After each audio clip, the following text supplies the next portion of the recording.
난민 전쟁을 아직 끝내지 않고 진행 중에 있는 이런 사람들은 절반 이상이 전기불도 다 끊겨서 들어오지 않고 시리아 난민 10살도 안 된 어린이까지 전부 그저 한 달에 10,000원, 20,000원 벌기 위해서 좋아하고 일을 하면서 그들에게는 그 성탄절이라는 그 말 자체가 너무 사치스럽고 하나님 앞에 그렇게 감사와 찬양과 기쁨을 돌려드리는 그러한 일을 맞이하지 못하는 그러한 사람들도 한 구석에는 있다고 하는 것입니다. 저도 지난 주간에 이렇게 집에서 이웃 주민을 만났는데 그분이 하시는 얘기가 올해는 영 성탄절 기분이 안 나네요 하면서 뭐 사람들이 복작복작 되는 것도 눈에 별로 안 띄고 조용한 가운데 이렇게 뭔가 쌀쌀하게 이렇게 날씨도 춥고 영 성탄절 기분이 안 나는 것 같아요 이러시더라고. 그래서요 제가 교회 나가십니까? 이렇게 물어봤더니 이제 교회 나가신다고는 그러더라고요. 그래도 예수님께서 이렇게 탄생하셨다고 하는 그 자체가 성탄절의 기쁨이 아니겠습니까? 저는 이렇게 말을 하고 헤어졌는데요. 우리가 이 메리 크리스마스 카드에도 메리 크리스마스 인사를 나눌 때도 메리 크리스마스 그러는데 그 메리라고 하는 것은 즐거운 기쁜 이런 뜻을 가지고 있죠. 즐거운 성탄. 우리가 왜 성탄이 즐거운 성탄인지 그 이유를 한번 냉철하게 한번 생각해 볼 필요가 있겠다 이런 생각이 들어서 제가 그 임마누엘 성가대 찬양도 있었는데요. 임마누엘이라고도 했다가 하나님이 우리와 함께 계시다라고도 했다가 우리와 함께 계시는 하나님이라고도 했다가 금요일 저녁 때 또 이렇게 기도회를 하면서 성탄절의 그 기쁨에 대해서 우리 또 박 목사님이 말씀을 전하시는데 은혜를 많이 받았어요. 성탄절은 정말 무엇보다도 그 기쁨이 있어야 되겠구나. 그래서 제목을 갖다가 한번 성탄절이 그 성탄이 기쁜 이유 이렇게 제목을 하루 이틀 전에 이렇게 최종적으로 결정을 했는데요. 이 임마누엘은 하나님이 우리와 함께 계신다. 마태복음 1장 23절에서 처녀가 잉태하여 아들을 낳으리니 그 이름을 임마누엘이라 하리라. 그 밑에 이렇게 주석에 보면은 번역하면 하나님이 우리와 함께 계시다. 이렇게 잔글씨로 써 있는데요. 결국은 그 예수님이 오시기 전에는 하나님이 우리와 함께 하시지 않고 이제 예수님이 오심으로써 우리와 함께 하셨다 이런 말인데요. 사실은 예수님이 오시기 전에도 신이신 하나님이 계셨던 것이죠. 눈에 보이지 않는 전능하신 신이신 하나님은 계셨어요. 그런데 이제 도저히 사람들이 이해할 수가 없고 눈에 보이지 않고 도대체 전능하신 하나님이라 그러는데 그 하나님이 어떠한 분인지 전혀 감이 안 잡혀요. 히브리서의 믿음은 바라는 것들의 실상이요 보지 못하는 곳의 증거니라. 아무리 믿으려고 해도 눈에 보이지 않는데 그게 쉽게 믿어지지 않죠. 그렇기 때문에 하나님께서 이제 인간으로 하여금 그 하나님을 볼 수 있도록 인간의 몸으로, 하나님이 인간의 몸으로 오셨던 것입니다. 그래서 그분은 100%의 하나님이고 100%의 신이고 100%의 인간인 것입니다.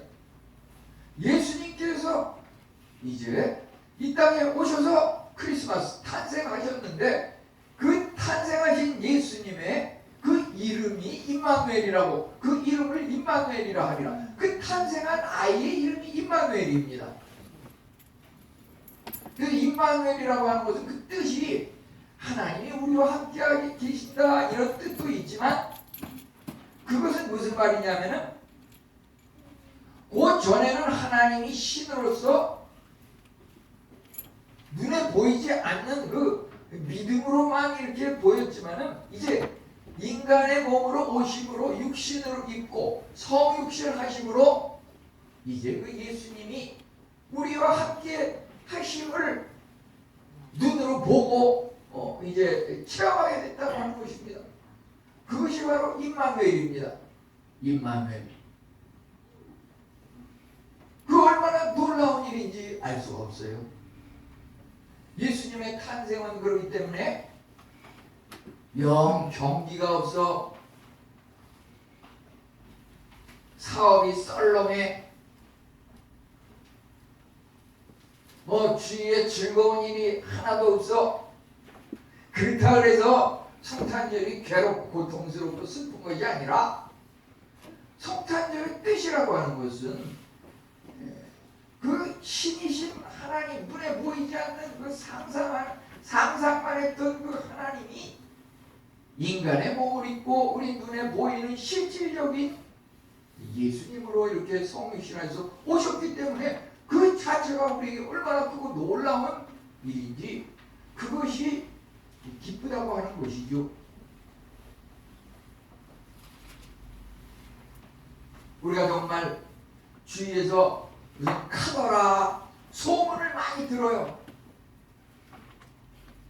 여기저기서 무슨 뉴스를 들어요. 가짜 뉴스가 많아요. 도대체 뭐가 진짜인지 알 수가 없어요. 그렇지만 그러한 것들을 정말 증거를 눈으로 확인했을 때 과연 그렇구나, 그것이 바로 임마누엘 성탄의 의미라고 하는 것입니다. 저는 이것을 그래서 오늘 또 요즘은 이제 모든 것이 이 성경에 나오는 글자, 믿으면 아멘해, 아멘하면 천국이야, 이런 식으로 물론 할 수 있지만, 이제 시청각 교육이 발달해서 중요하고, 이제 지금은 전쟁도 무슨 핵 무기, 미사일이 날아가서 적을 역중시키고, 이러한 것들이 전쟁의 그 개념과 방법이 확 바뀌었습니다, 이 시대에는.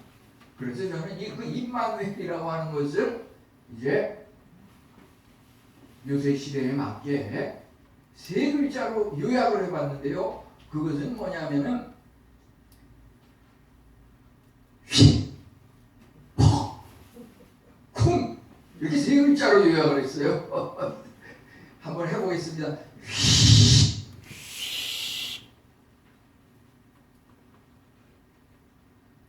퍼, 쿵. 그 세 글자로 요약을 했어요. 그래서 여기다가는 쓰지는 않았는데, 이 구원과 승리를 한 글자로 하면 휘, 그거예요. 휘. 이제 여기 밑에 이 보호와 능력은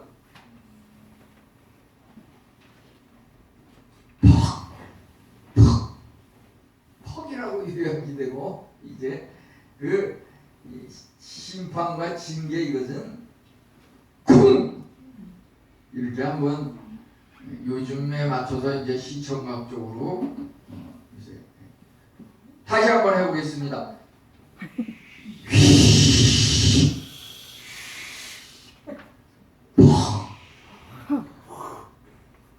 쿵. 예, 잘하셨습니다. 우리 산타 모자 모자를 쓴 그 어린이도 많이 왔는데 어린이 삼총사 한번 해볼까요? 퍽 콩.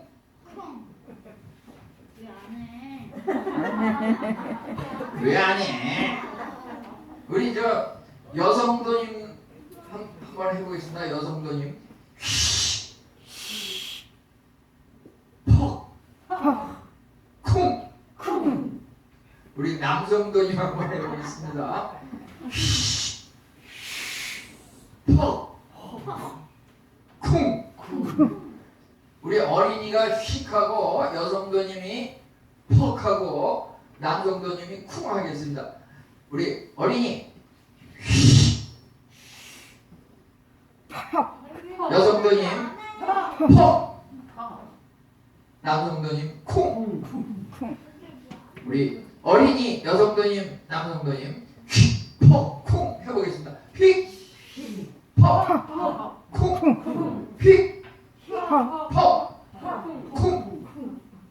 네. 이제 이 구원과 승리를 갖다가 휙이라고 이렇게 간단히 한 글자로 요약을 했는데요. 그것을 요약할 수 있는 그 내용을 한번 설명해 보겠습니다.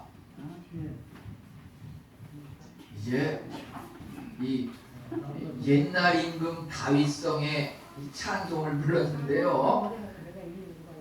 이 예수님이 탄생한 이 내력을 보게 되면 다윗의 가문에서 이렇게 그 계보에서 나신 겁니다. 도대체 다윗이 어떤 사람은 그 성경에서 어떻게 등장하는가 그 사람을 살펴보면 말이죠. 당시에 이 이스라엘과 블레셋 사이에 이스라엘 군대와 적의 장수 골리앗 사이에 이 싸움이 있는데 도대체 이스라엘 군대 중에서 골리앗과 싸워서 맞설 만한 그런 사람이 한 사람도, 그런 군사가 한 사람도 없었어요. 그도 그럴 것이 이 골리앗은 말이요, 외모가 이 성경에 나온 걸 보면은 키가 290cm, 290cm. 지금 최근에 세계적으로 이 제일 큰 사람이 몇 cm라고 되어 있냐면 그 기네스북에 2014년에 기록에 의하면 우크라이나에 있는 그 사람이 이름이 레오니드 스타드니크라고 하는 그 우크라이나 사람이 260cm였다 그래요. 260cm인데 그 사람이 2014년에 죽었는데 지금은 이제 살아있는 사람 중에서는 중국 사람이 230cm라고 하는데 어쨌든 이 골리앗이 290cm니까 뭐 어마어마하게 크고 상상할 수 없이 크고 그 외모로서는 벌써 그걸 보기만 해도 공포스럽고 감히 싸울 만한 엄두가 나지 않는다고 하는 것이죠. 키도 클 뿐만 아니라 무기와 그 칼이 얼마나 길고 큰지. 그런데 이스라엘 군사 중에서 아무도 그 앞에 나가는 사람이 없었는데 이 소년 어린이 그 다윗이 그 소문을 듣고서 그 앞에 나타났어요. 다윗 소년 조그만 어린이 10살도 안 된 어린이가 나타나니까 주위에서 어떻게 무슨 얘기를 했냐면은 그 형 다윗의 그 친형 엘리압이라고 하는 그 형이 네가 여기 왜 왔냐, 뭐 싸움 뭐 구경하러 왔냐, 이런 식으로 조롱을 했어요. 다윗은 내가 나와서 골리앗이랑 한번 싸우겠다고 나왔는데 그 큰형이 말이죠, 자기 그 어린 소년 다윗에 대해서 너무 잘 아니까 너 이 조그만 애가 여기 왜 왔어? 전쟁하는 거 구경하러 왔냐, 이러면서 조롱하고 비웃었어요.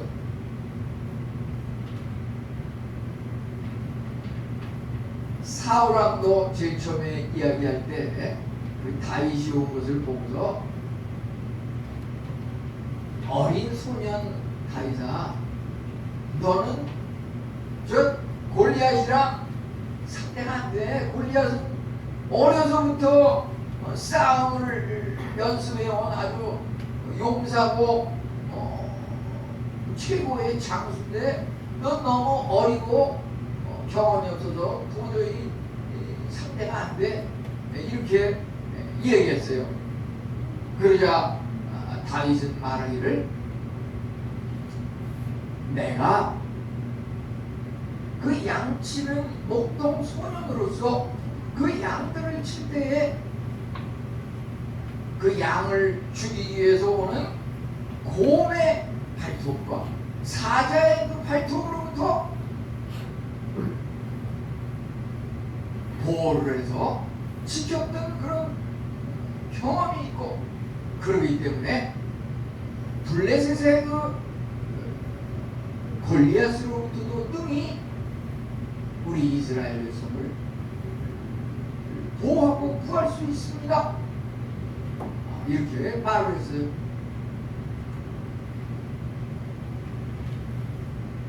이러자 그 사울왕이 그 소년 다윗의 말을 가만히 듣더니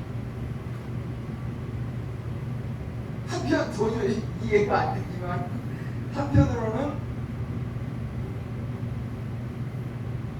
이 이스라엘이 그 많은 백성과 군사 중에서 도대체 싸울 엄두도 못 내는 이러한 상황에서 아무리 어린 소년이지만은 내가 그 곰과 사자 맹수로부터도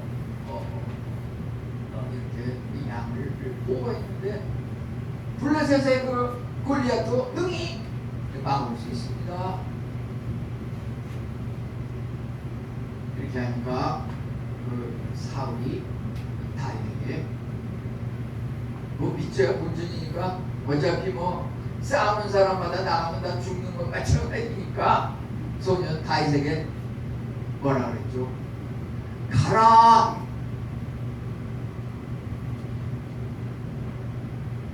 여호와께서 너와 함께 계시기를 원하노라.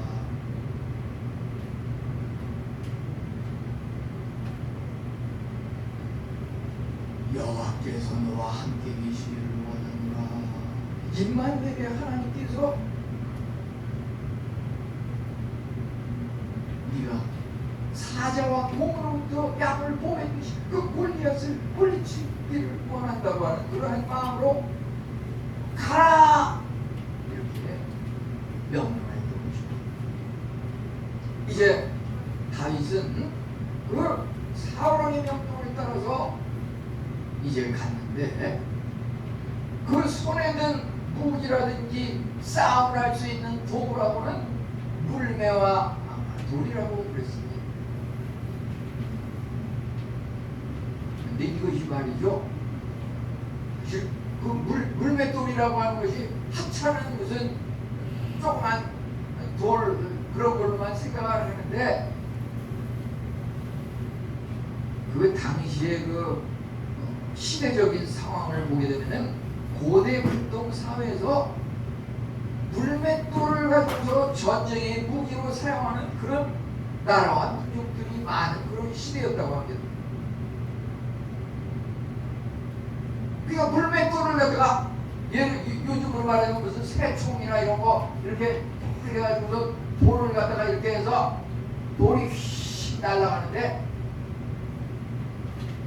그것이 아주 목표한 그 지점에 가서 딱 명중을 하는 이 물맷돌이 요즘으로 말하자면 사실은 그 당시의 물맷돌이 요즘 2022년 12월 오늘에 있어서 뭐냐? 그 핵미사일이에요. 핵미사일이 휙 날아가는데 그 제대로 된 핵미사일은 목표 지점에 정확히 떨어져서 그 적을 사살한다고 하는 것입니다. 그것이 말이죠, 무슨 핵미사일을 만들어서 쏜다 그래서 다 그냥 적에 명중하는 것이 아니라 날아가다가 지난번에도 보면은 북에서 뭘 핵미사일을 쐈는데 우리나라 군사에서 그것을 막기 위해서 방어하기 위해서 날아가다가 방어를 못하고 중간에 떨어져서 추락을 해가지고서 목표 달성을 못했다는 얘기도 있잖아요. 그런데 여기서 그 물맷돌이 휙 날아갔는데 다윗은 그 물맷돌의 명사수예요. 물맷돌이라는 무기를 가지고 훈련을 곰과 사자로부터 맹수로부터 양을 지킬 때 수다한 그 경험을 쌓아가지고 그 사격에 능수능란해서 정확히 명중하는 그런 아주 명사수였어요. 그 노력과 그의 경험이 아무리 어리지만은 그 물맷돌이 날아갔을 때 성경에 보니까 골리앗의 이마에 가서 맞았더라. 이마에 맞아 이마에 딱 정통하게 되면 여기 뭐 관자놀이라고 해요. 인당인털이라고 해요. 여기 안에 딱 정통으로 맞으면 천하의 골리앗도 그 이마에 딱 맞으니까 쿵 하고 그냥 쓰러져 버렸어요.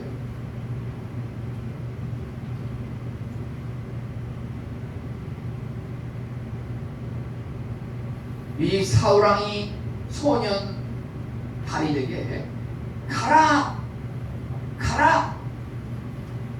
골리앗 적의 장수와 싸우러 가라.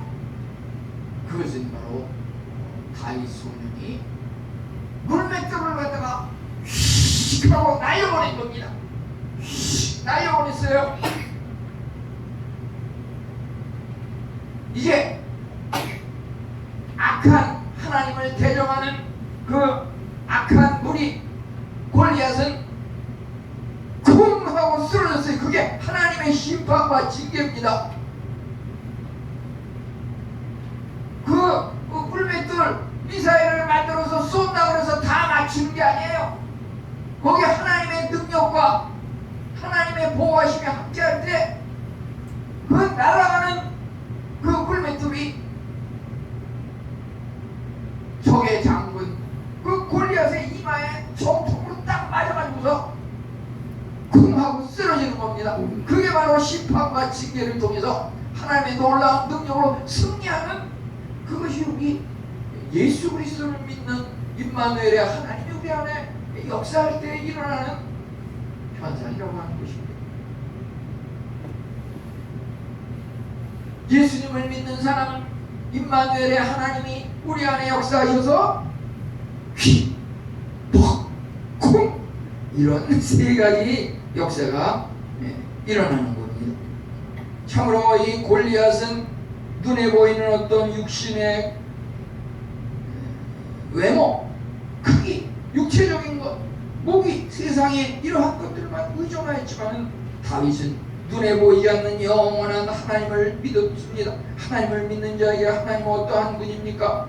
갈라디아서 6장 7절에 하나님은 업신여김을 받지 아니하나니 우리가 하나님을 분명히 정확히 믿으면 우리가 믿는 하나님이 우리와 함께 하심으로 우리가 업신여김을 당한다든지 예수 믿는 사람이 바보 취급을 당한다든지 그런 거 그대로 용납하지 않으시는 하나님입니다. 내가 하나님을 믿으면 하나님이 분명히 하나님을 믿는 우리로 하여금 쿵 우리가 목표한 그 어떠한 어려움도 물리쳐서 승리하게 만드신다고 하는 것입니다. 한국 사회가 참으로 이제 점점 인구가 1명 이하로 이제 출산율이 떨어지면서 이대로 가다가는 한국이 없어질지도 모른다 그러는데 우리의 믿음도 돌아볼 필요가 있습니다. 창세기 26장 24절은 내 종 아브라함을 위하여 여호와 하나님이 이삭과 함께하사 자손이 번성하게 하시리라고 말씀하셨습니다. 하나님께서 자손 번성의 그 은혜를 약속하시는데 왜 은혜를 약속하시느냐? 아브라함을 위하여 이삭에게 자손 번성의 은혜를 주신다. 이거 무슨 말이냐 말이. 우리가 예수님을 얼마큼 분명히 확실하게 믿느냐 하는 그것에 따라서 우리 자손들에게 은혜와 번성이 주어진다고 하는 것입니다. 하나님은 어떠한 분이십니까? 믿는 자들로 하여금 업신여김을 당하지 않게 한다고 하는 것은 이사야 43장 21절에 이 백성은 내가 나를 위하여 지었나니 찬송하게 하려 함이라. 하나님께서 우리를 창조하실 때 그 창조하신 이유와 목적은 뭐냐면 내가 나를 위하여 지었나니 하나님께서 하나님을 스스로를 위해서 나를 만드셨습니다.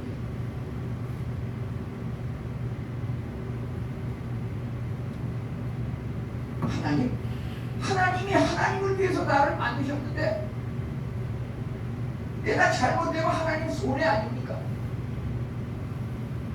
이제 부모님의 그 믿음에 따라서 또 자녀가 성패가 좌우된다고 합니다. 내가 아브라함을 위하여 그 아들 이삭 너에게 자손 번성의 그 복을 주리라.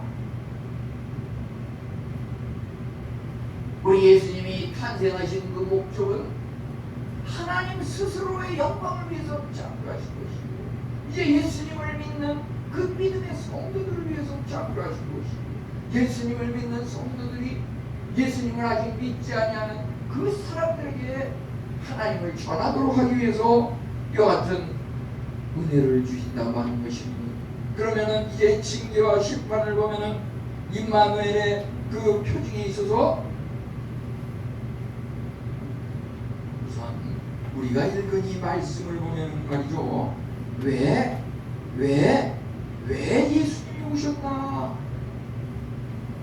그것을 갖다 이제 이 마태복음 1장 23절에 우리 성탄절마다 단골메뉴로 이렇게 아들을 낳으리니 처녀가 잉태하여 아들을 낳으리니 이름을 임마누엘이라 하리라.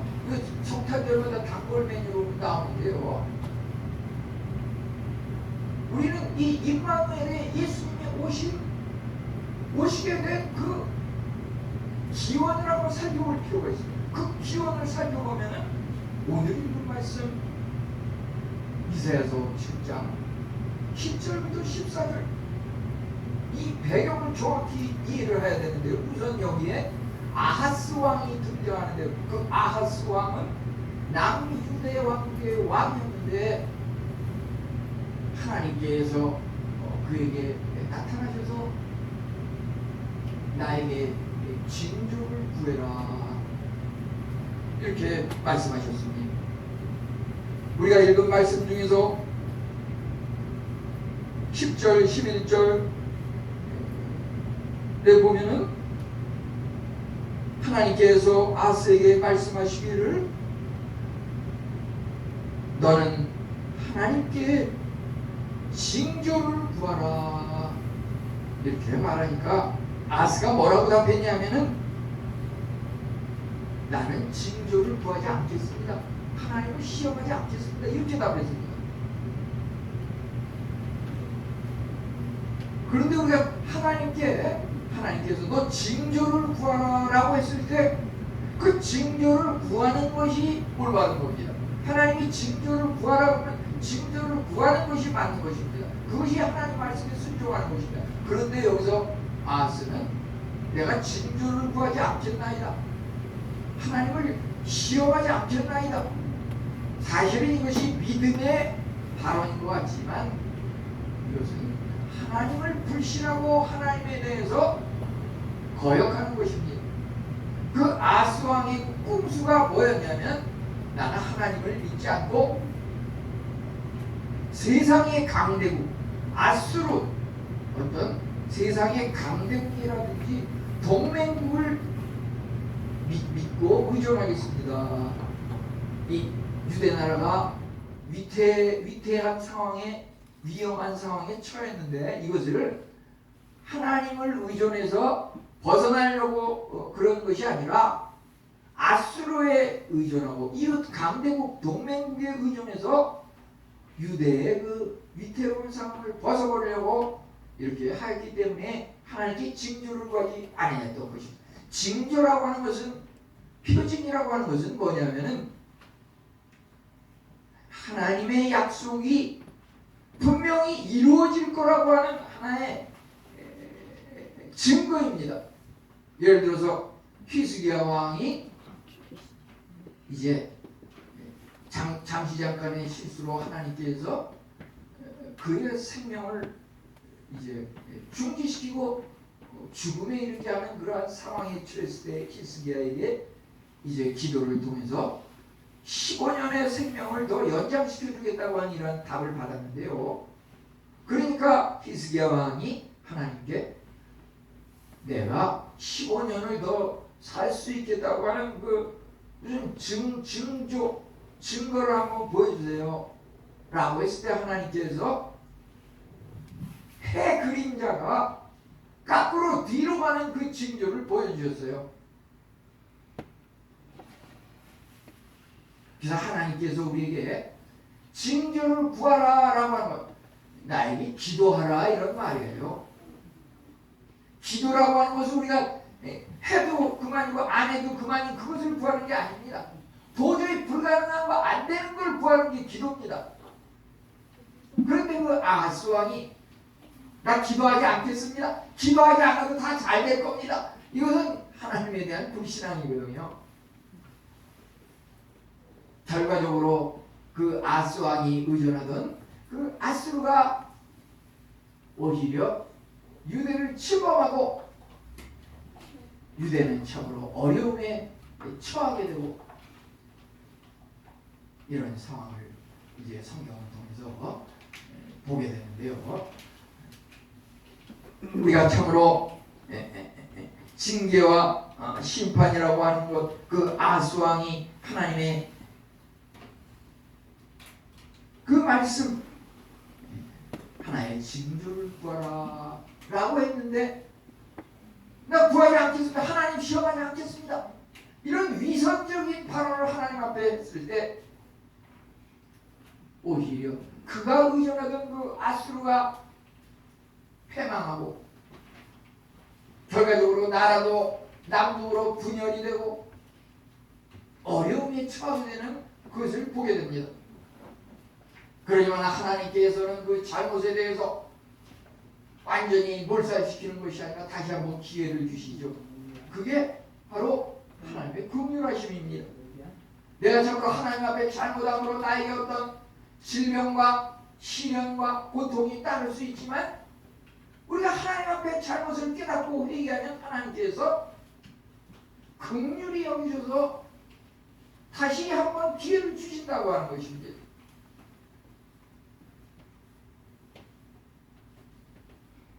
이제 하나님께서 징조를 구하여라 라고 했는데 나 징조 구하지 않겠습니다. 하나님 시험하지 않겠습니다. 이렇게 말했을 때 그것을 전혀 구하지 않은 것에 대해서 구하지 않으니까 결국 멸망하고 죽을 수밖에 없죠. 그럼에도 불구하고 하나님께서 그대로 멸망시키고 심판하고 징계한 걸로 끝낸 것이 아니라 이제 오늘 말씀 보면 말이죠. 14절이 아주 핵심이고 명장면이 나타나고 있는데요. 그것은 뭐냐면은 주께서 친히 징조를 너희에게 주실 것이요. 주께서 친히 징조를 너희에게 주실 것이요. 우리 인간은 다 양 같아서 그렇게 마여 갖기 지길로 갖고는 하나님께서는 그 무리의 죄악을 그에게 담당시키셨도다. 우리는 하나님을 믿지 않으려고 하고 하나님께서 징조를 구해라 라고 해도 도저히 구하지 않고 그냥 자기 멋대로 세상을 따라서 행하니까 하나님께서 그대로 놔뒀다가는 다 죽어 쓰러져 패망하고 말 거니까 하나님께서 이제 스스로 하나님 자신을 위해서 주께서 친히 징조를 보여주셨습니다. 그 친히 보여주신 징조가 바로 처녀가 잉태하여 아들을 낳으니 그 이름을 임마누엘이라 하니라. 하나님께서 보여주신 그 임마누엘 그분이 바로 하나님께서 보여주신 징조입니다. 그 임마누엘의 그 예수님 그분이 바로 하나님께서 보여주시는 징조인 것입니다. 이제 우리는 쿵 하고 쓰러지는 그 골리앗의 패망을 보게 되는데요. 그 정통적으로 딱 맞추는 그 어찌 보면은 다윗은 형에게도 인정을 받지 못하고 사울왕조차 어린 소년 너는 골리앗에게 가는 것이 무리야. 다 무시를 당하는 그것이 바로 다윗에게 말할 수 없는 고통과 외로움이 있었을 것입니다. 정말 성경에서 세상에서 가장 고통스러운 고독과 외로움은 무엇일까요?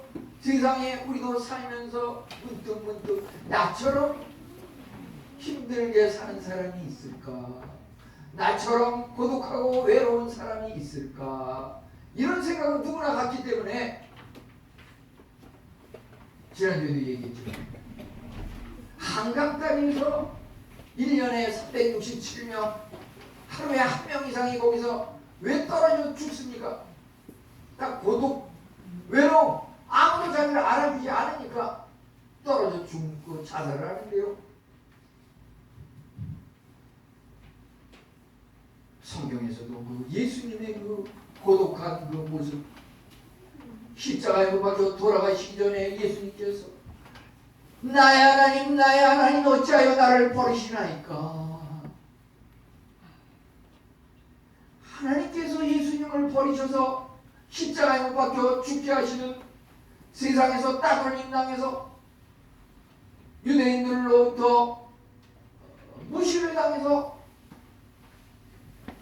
머리끄댕이를 잡아당기며 입에 얼굴에 침을 뱉으며 옆구리 침을 찌르며 그 만왕의 왕 예수를 무시하고 괴롭혔을 때 이제 그는 하나님 앞에 마태복음 21장 46절대로 하나님 어찌하여 나를 버리셨나이까. 큰 고독이 여기에 담겨 있었습니다. 우리 임마누엘 여기서 징조를 주신 것은 우리 신앙이라고 하는 것이 말이죠. 혼자 있는 것을 면제받는 최고의 보증서가 된다고 하는 것입니다. 보증서, 면제받는 보증서.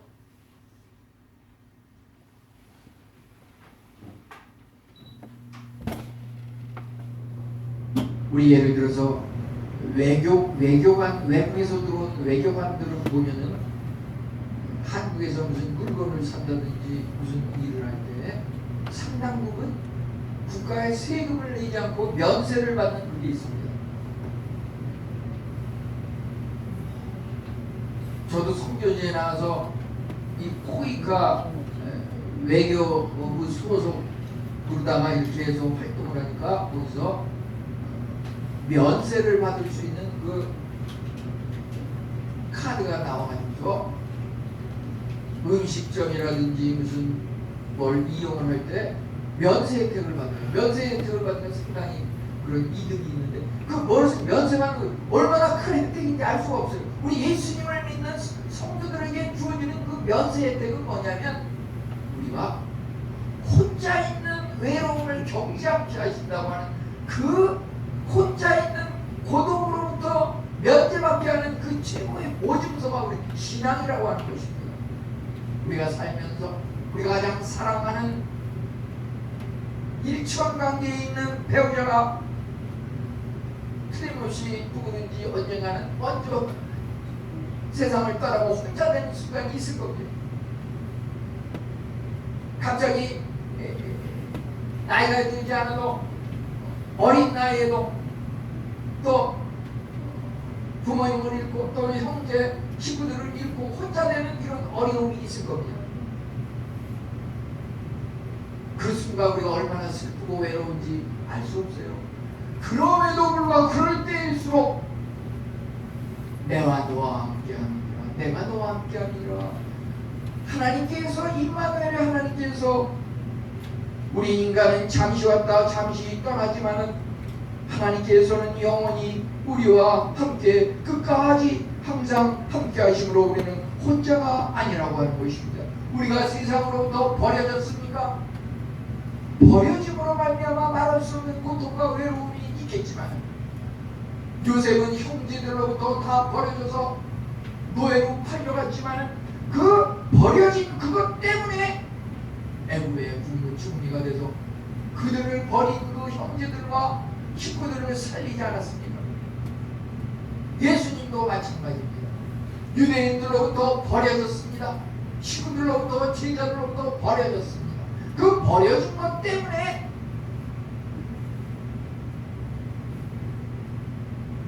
메시아 구세주가 되셔서 온 인류를 구원하셨습니다.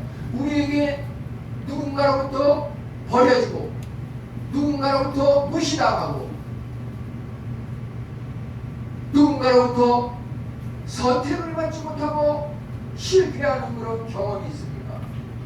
그것이야말로 우리가 하나님과 더욱 가까워지는, 하나님께서 우리로 하여금 버려지는 것을 통해서, 실패를 통해서 요셉처럼 예수님처럼 하나님이 함께 하심으로 우리가 이제 국무총리가 되고 우리가 이제 만왕의 왕 인류를 구원하는 그런 자로 세우기 위한 그런 과정일 수 있다고 하는 것입니다. 그것이 바로 임마누엘 하나님의 은혜인 것입니다. 우리는 신약에서 많은 그 병 고치는 환자들 중에서 38년 된 그 베데스다 연못에 그 안전뱅이 그 병자는 38년 동안 베데스다 연못에 있었지만 물이 동할 때 그곳에 먼저 들어가는 어떤 병을 걸렸든지 낫는 그러한 베데스다 연못이었는데 도대체 주위에 38년 동안 앉아 있었지만 아무도 그를 돌아보는 사람이 없었어요. 그를 가다가 이제 불쌍히 여기면 그를 이렇게 들어가지고서 베데스다 연못에 집어넣어주면 그 병이 나았을 텐데 아무도 그를 돌보는 사람이 없고 38년이 되도록 버려지고 무시를 당한 채 방치되어 있었습니다. 예수님께서 그곳에 오셔서 일어나라, 임마누엘의 하나님 나와 함께 하시는 그 예수님을 모든 사람에게 버려지고 무시당한 그러한 사람 앞에 가까이 다가오셔서 일어나라. 그 38년 된 병자는 일어났습니다. 참으로 우리는 그 바울 사도의 그 사도행전을 통해서 그가 복음을 전하면서 유대인들로부터 심지어 돌에 맞는 여러 가지 박해를 단 하루는 돌에 맞아가지고서 쓰러져 고꾸라져서 의식이 불명한 상태로 이렇게 쓰러졌는데 의식이 없을 정도로 돌에 맞아서 쓰러지면 며칠 밤은 부어서 이제 쉬어야 마땅한데 성경에 보니까 사도행전 14장 19절, 20절, 21절이면 그 이튿날 일어나서 더베라고 하는 곳에 가서 복음을 전했다 그랬어요. 거기에 특별히 보면은 이제 14장 사도행전 14장 27절에서 하나님이 함께 행하신 모든 일을 이방인 믿는 자의 마음의 문을 여신 것, 그러한 것이 하나님께 함께 하신다고 하면은 세상에 어떤 핍박, 돌과 같은 박해가 있어 쓰러지지 않고 일어나서 주의 복음을 전할 수 있도록 하나님이 함께 하신다고 하는 것입니다.